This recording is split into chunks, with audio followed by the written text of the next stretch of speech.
السلام علیکم ورحمۃ اللہ وبرکاتہ.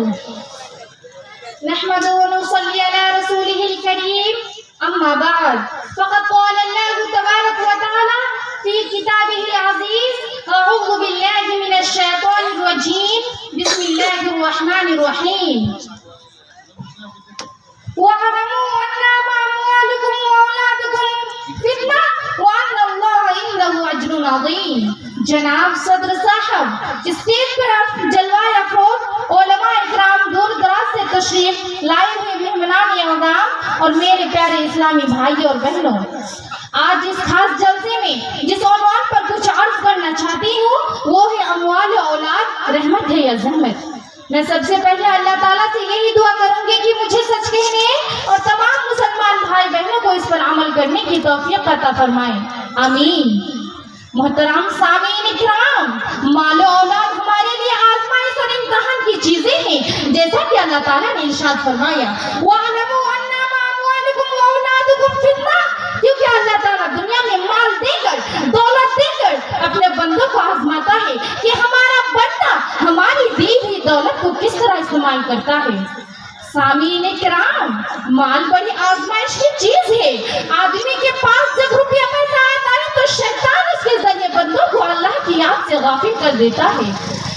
انسان جتنا مال کماتا جاتا ہے اس کی حجتیں ہی بڑھتی جاتی ہے.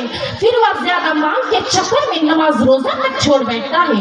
وہ سوچتا ہے جتنی دیر نماز پڑھوں گا اتنی دیر میں 100 روپیہ کما لوں گا، اور رفتہ رفتہ اس طرح خدا کی یاد سے غافل ہو جاتا ہے. اس کے اندر تکبر پیدا ہو جاتا ہے اور دوسروں کو حقیر سمجھنے لگتا ہے.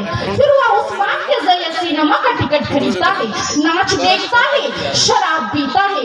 نادان مسلمانوں، دولت حاصل کرنا منع نہیں ہے. آپ خوب کمائیے، خوب دولت حاصل کیجیے، بینک بیلنس بنائیے، اچھا کھائیے، اچھا پہنیے، لیکن دولت کو حلال طریقے سے کمائیے اور حلال کاموں میں خرچ کیجیے. اللہ کی دی ہوئی نعمت کو اللہ کی راہ میں خرچ کیجیے. خود بھی فائدہ اٹھائیے، دوسروں کو بھی فائدہ پہنچائیے. تب جا کر اس مال میں لطف آئے گا، حقیقی مزہ آئے گا.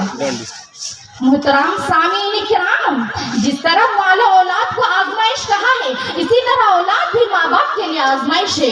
ہماری اولاد بھی ہماری اولاد کا سبب بن جاتی ہے اور ہماری نیکیاں اور ثواب کا ذریعہ بھی ہے.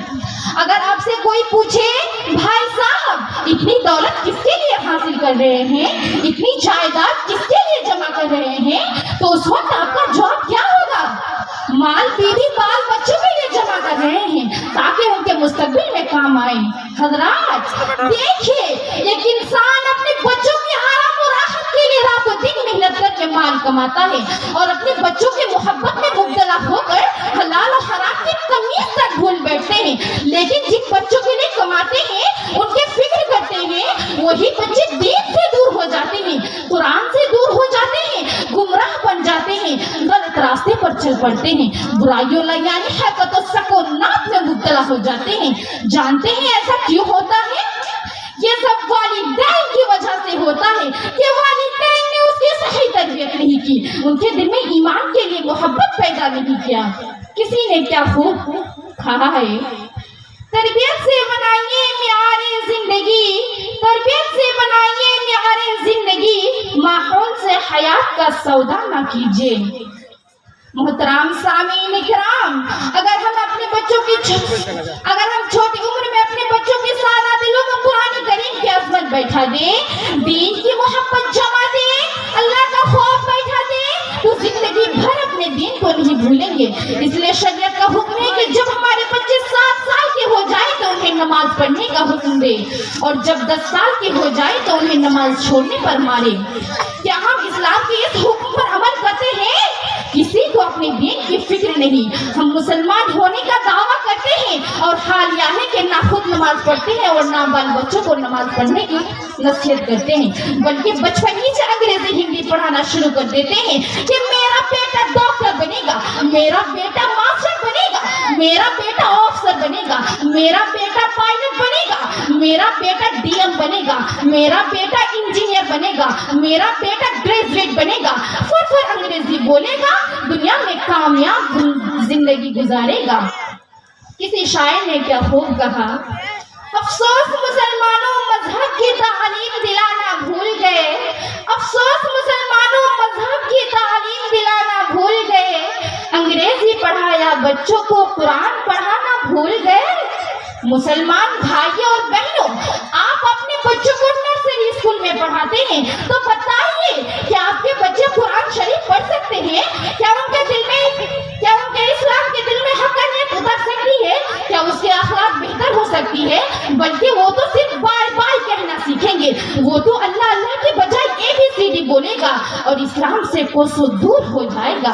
باپ کو احمد کہے گا، مومن بندوں کا مذاق اڑائے گا، دین کا مذاق اڑائے گا، برقع کا مذاق اڑائے گا، مولوی کا مذاق اڑائے گا، داڑھی کا مذاق اڑائے گا، مساجد و مدارس کا مذاق اڑائے گا۔ یقیناً قیامت کے دن اللہ تعالیٰ پوچھے گا کہ بتاؤ، ہم نے تمہیں اولاد کی نعمت دی تھی، تم نے اسے میرے بارے میں کیوں نہیں بتایا؟ ان کے دل میں میرے لیے محبت پیدا کیوں نہیں کیا؟ میرے سامنے جھکنے کا حکم کیوں نہیں دیا؟ تو اس وقت آپ کا جواب کیا ہوگا؟ ان تمام باتوں کو مد نظر رکھتے ہوئے ہمیں آپ کو اپنے مستقبل کے بارے میں سوچنا چاہیے، ورنہ پچھتاوا کے علاوہ کچھ ہاتھ نہ لگے گا۔ کسی شاعر نے کیا خوب کہا ہے، نہ سمجھو گے تو مٹ جاؤ گے ہندی مسلمانوں، نہ سمجھو گے تو مٹ جاؤ گے ہندی مسلمانوں، تمہاری داستان تک نہ ہوگی داستانوں۔ نہ خدا ہی ملا نہ وصال صنم، نہ خدا ہی ملا نہ وصال صنم، نہ ادھر کے رہے نہ ادھر کے ہم۔ اب آخر میں اللہ تعالیٰ سے دعا ہے کہ ہم تمام مسلمان بھائی بہنوں کو اپنے اولاد کو دینی تعلیم سے روشناس کرانے اور ان کے ساتھ اچھا سلوک کرنے کی توفیق عطا فرمائے، آمین۔ السلام علیکم ورحمۃ اللہ وبرکاتہ۔